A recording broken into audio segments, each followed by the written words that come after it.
YouTube परिवार के मेरे सभी भाइयों का, बहनों का, मेरे सारे दोस्तों का, आप सभी लोगों का बहुत बहुत आभार और सब लोगों का बहुत बहुत प्रणाम कि आपने मुझे बहुत स्नेह दिया है। मेरे जो वीडियो है आपने बहुत लाइक किए हैं और उसको बहुत पसंद किया है। मुझे बहुत अच्छा लगता है जब मैं आप लोगों से रूबरू होता हूँ, तो मुझे ऐसा लगता है कि बस अब तो मुझे कुछ भी नहीं, अब तो वास्तु के बारे में मुझे आज बात करनी है। आपके कितने ढेरों प्रश्न मेरे पास आते हैं और मुझे तो बहुत अच्छा लगता है। आज मैं कुछ सिलेक्टेड प्रश्नों को आपके सामने रखता हूँ हमेशा। आज का भी जो विषय है ना, ये विषय भी वास्तु का एक अच्छा विषय है। बहुत सारे लोगों ने मुझे पूछा कि आपने ईशान कोण का जो वीडियो बनाया था, तो उसके बारे में हमें कुछ और बताइए कि हम और क्या करें ईशान कोण में।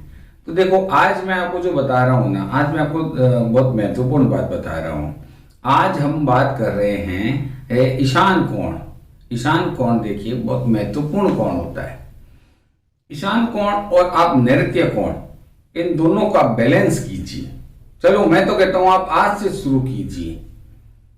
आप आज से शुरू करेंगे तो आप 1-2-4 दिन के अंदर उसको सही कर लेंगे। देखिए, बिना तोड़-फोड़ के वास्तु के लिए मुझे जानते हैं लोग ज्यादा, तो मैं हमेशा विश्वास करता हूं कि बिना तोड़-फोड़ का ही वास्तु किया जाए। कोशिश ये करें सबसे कम से कम तोड़-फोड़ करें। यदि हम तोड़-फोड़ करेंगे तो वास्तु भंग दोष भी लग जाएगा। वो भी मैं नहीं चाहता कि हमारे घरों में हम वास्तु भंग दोष उत्पन्न करें। तो दोस्तों, आज का जो विषय जो हमारा है वो है ईशान कोण। ईशान कोण किन चीजों से जुड़ा है? आपको ज्यादा याद करने की जरूरत नहीं है, ज्यादा क्लिष्ट जाने की जरूरत नहीं है। पहले तो बस आपको इतना सा समझना है कि ईशान कोण होता क्या है। ईशान कोण होता है उत्तर और पूर्व का कोना।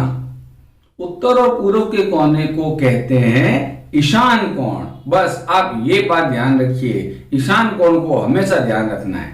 आप पाठ करते हैं ना महादेव बाबा के, नमामि श ईशान निर्वाण रूपम।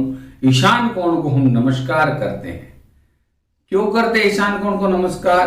क्योंकि ईशान कोण में वास्तु पुरुष का जो सिर होता है वह ईशान कोण में होता है, इसलिए ईशान कोण को नमस्कार किया जाता है। दूसरा, हमें बात बता रहा था आपको नैऋत्य कोण की। नैऋत्य कोण किसे कहते हैं? नैऋत्य कोण कहते हैं दक्षिण और पश्चिम दिशा के कोण को हम नैऋत्य कोण कहते हैं। मित्रों, नैऋत्य कोण जो होता है वो, उसमें वास्तु पुरुष का क्या होता है? कौन सा अंग नैऋत्य कोण में होता है? ये दक्षिण और पश्चिम दिशा के अंदर नैऋत्य कोण में वास्तु पुरुष के पांव होते हैं। अब आप समझे, एक तरफ सर और दूसरे कोने में हो गए वास्तु पुरुष के पांव। ये वास्तु पुरुष की मैंने आज आपको छोटी संरचना बताई है। कभी मैं इसकी विस्तृत संरचना बताऊंगा कि उसके अंगों का वर्णन क्या होता है, उसके पद क्या होते हैं। आज की बात मैं आपको बताता हूं छोटे शब्दों में कि आप ईशान कोण, जो कि बहुत महत्वपूर्ण है, आप 4 P ध्यान रखिए। ईशान कोण के लिए आपको क्या रखने हैं? 4 P ध्यान रखिए, आप नोट कर लीजिए। पवित्रता ईशान कोण में होनी चाहिए। पवित्रता ईशान कोण में होनी चाहिए। पानी ईशान कोण में होना चाहिए। पूजा ईशान कोण में होनी चाहिए और पढ़ाई ईशान कोण में होनी चाहिए। पवित्रता, पानी, पूजा और पढ़ाई, ये 4 चीजें कहां रहेगी? ईशान कोण, हमारे घर के उत्तर और पूर्व के कोने में रहेगी। 4 चीजें, 4 P आप ध्यान रखिए और ईशान कोण को आप पवित्र कर दीजिए, साफ सुथरा रखिए। वहां कचरा, कबाड़ और टूटी फूटी चीजें, गंदगी, वहां पे आपने लेटरिन, बाथरूम, शौचालय कुछ बना दिया है, ऐसा कुछ वहां पे भूल कर भी मत करो। पवित्रता का ध्यान रखो। वहां पे आप पूजा घर बनाइए। आपका बच्चा यदि पढ़ाई में कमजोर है तो आप ईशान कोण के अंदर, मैंने मेरे पुराने वीडियो में बताया भी था ईशान कोण का, लेकिन जो आज मेरे जो दर्शक है, जो मेरे परिवार के सदस्य है, उन्होंने जो मुझे क्वेश्चन पूछा ईशान कोण के बारे में, तो ये मैं स्पेशली बता रहा हूं कि ईशान कोण जो होता है ना, इसमें आप अपने बच्चे को पढ़ाइए वहां पे, तो आप ईशान कोण को सही रखिए। ईशान कोण को आप साफ सुथरा पवित्र पूजा पढ़ाई और वहां पे पानी का भूमि का टैंक यदि आपको बनाना है तो आप ईशान कोण में बनाइए। दूसरा कोण मैंने आपको बताया था नृत्य कोण। नृत्य कोण में आपको दो चीज ध्यान रखनी है।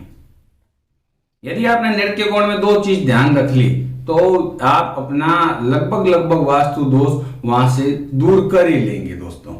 तो वो दो चीज कौन सी है? एक तो इस नृत्य कोण हाई एच, दो एच की ओर ध्यान दीजिए। हाइट ऊंची होनी चाहिए, नृत्य कोण ऊंचा होना चाहिए। और दूसरा हैवी चीज, नृत्य कोण में आप क्या रखेंगे? हैवी चीज रखेंगे। जब आप नृत्य कोण में हैवी चीज रखेंगे तो नृत्य कोण के दोष बहुत सारे दूर हो जाएंगे। बाद में बाकी सारी चीजें तो और भी इसके साथ जुड़ी रहेगी। तो आपको इधर चार चीजें ध्यान रखनी है, 4P ध्यान रखना है और नृत्य कोण की ओर आपको 2H ध्यान रखने हैं, हैवी और हाइट। इन दोनों को आप बैलेंस कर लेंगे यदि, तो आपको मैं बताता हूं आपको क्या मिलेगा? पैसा, पद, प्रतिष्ठा और पावर। वापस क्या गेन होगा आपको? 4P गेन होगा, पैसा, पद, प्रतिष्ठा और पावर। यदि आपको ये चार चीज, कौन नहीं चाहेगा अपने परिवार में, अपने बच्चों में, अपने आप को कौन नहीं चाहेगा ये चार चीज मुझे गेन नहीं हो?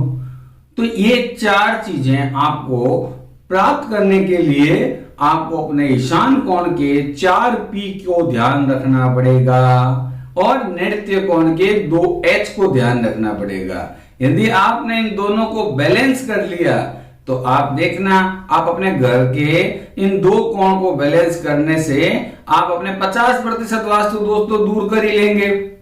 चार वास्तु में दिशाएं कितनी? वास्तु की 4 दिशाएं, 4 कोण और उसके बाद में पृथ्वी तत्व और ब्रह्म स्थान, जिसको कहते हैं पृथ्वी और आकाश।